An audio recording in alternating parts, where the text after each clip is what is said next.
Мен Нұрсұлтан Бриллиант мектебімізде өтіп жатқан кітап оқитын ұлт жобасындағы Қасым Қайсеновтың жау тылындағы бала кітабын оқыдым. Енді Бриллиант жау тылындағы бала кітабын оқыдың. Енді қазір мен саған сенің білімділігіңді тексеру үшін бірнеше сұрақтар қояйын.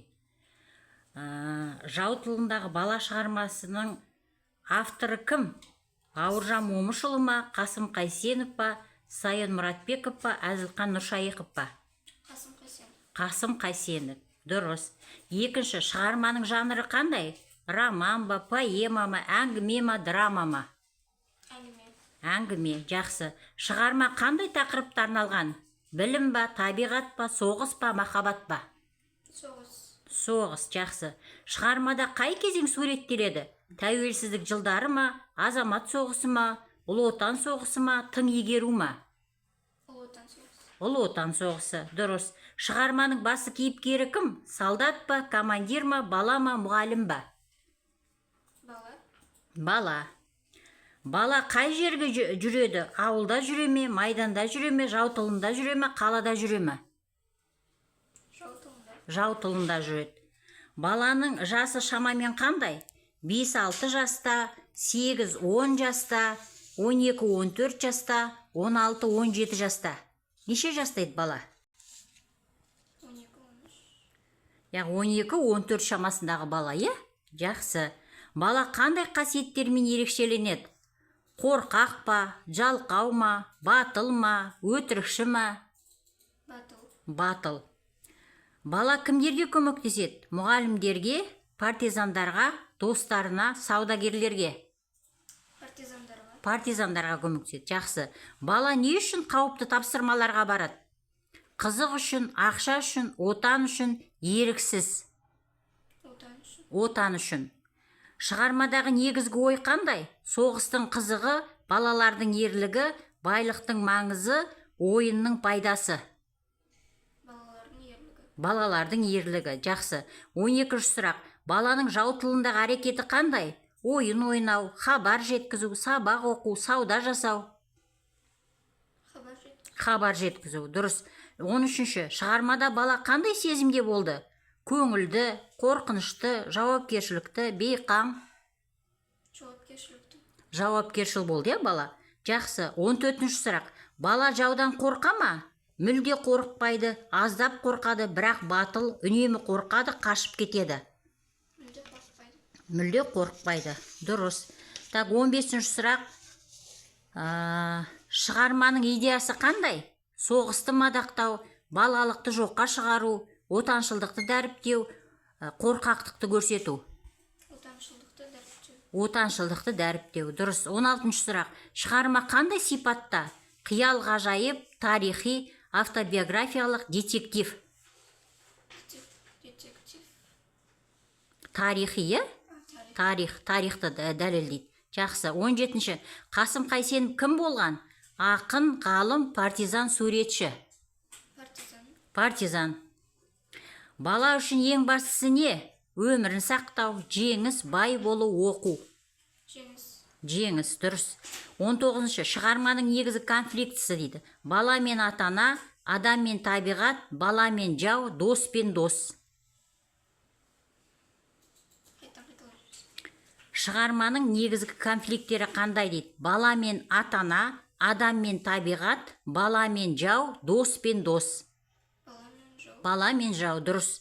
Шығарма оқырманды неге тәрбиелейді? Қулыққа, батырлыққа, байлыққа, немқұрайлыққа?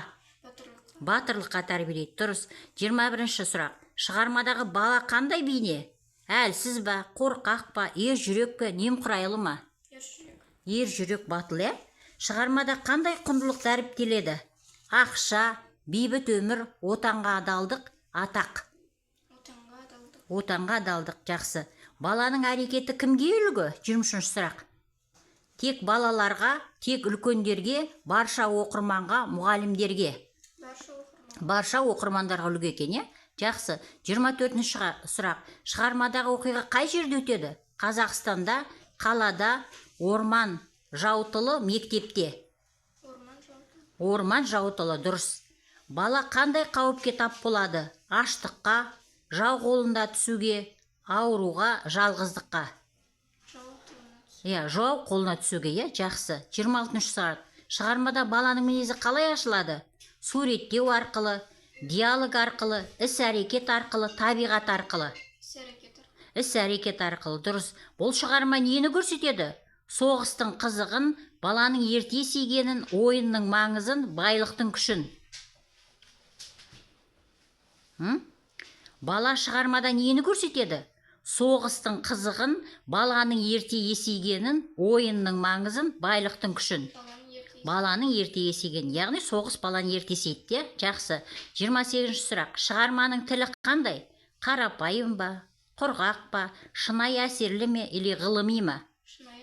Шынайы әсерлі, дұрыс. 29. Шығармадағы бала нені дәлелдейді? Балалар әлсіз, балалар жауапсыз, балаларда ерлік жасай алады, балалар соғысты ұнатады. Балалар да ерлік жасай алады. Жақсы. 30. Шығарма қандай әсер қалдырды? Күлкілі, қызықсыз, толғандыратын, қорқынышты. Толғандыратынды айтуға болады, қорқынышты деп айтуға болады, екі жауапқа да.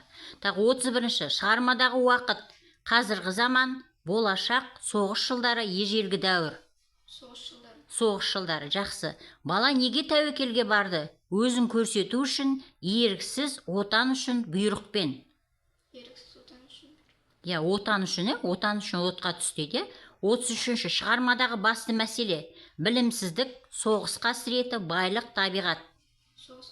Соғыс қасіреті. Жақсы. 34. сұрақ. Бала қандай қасиет танытады? Қорқақтық, сатқындық, ерлік, немқұрайлық. Ерлік. 35. Шығарма кімдерге арналған? Балаларға, тек әскери адамдарға, барлық оқырманға, ғалымдарға. Барлық оқырманға арналған. Шығарманың тәрбиелік мәні: төмен, орташа, жоғары, жоқ. Өте жоғары, е? Бұл шығарманы неліктен маңызды?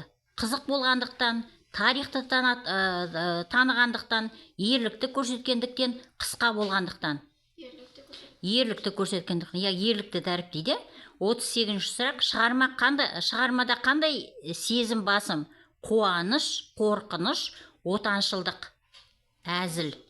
Отаншылдық. Жақсы. 39. сұрақ. Шығарма қай әдебиетке жатады? Әлем әдебиеті, классикалық әдебиет, қазіргі қазақ әдебиеті, ауыз әдебиеті. Қай әдебиетке жатады? Шығарма. Қазіргі қазақ әдебиетіне жатады, е? 40. Шығармадан алынатын басты сабақ: соғыстан қорықпау, балаларды соғысқа қатыстыру, отанды сүю, ерлік, қу болу.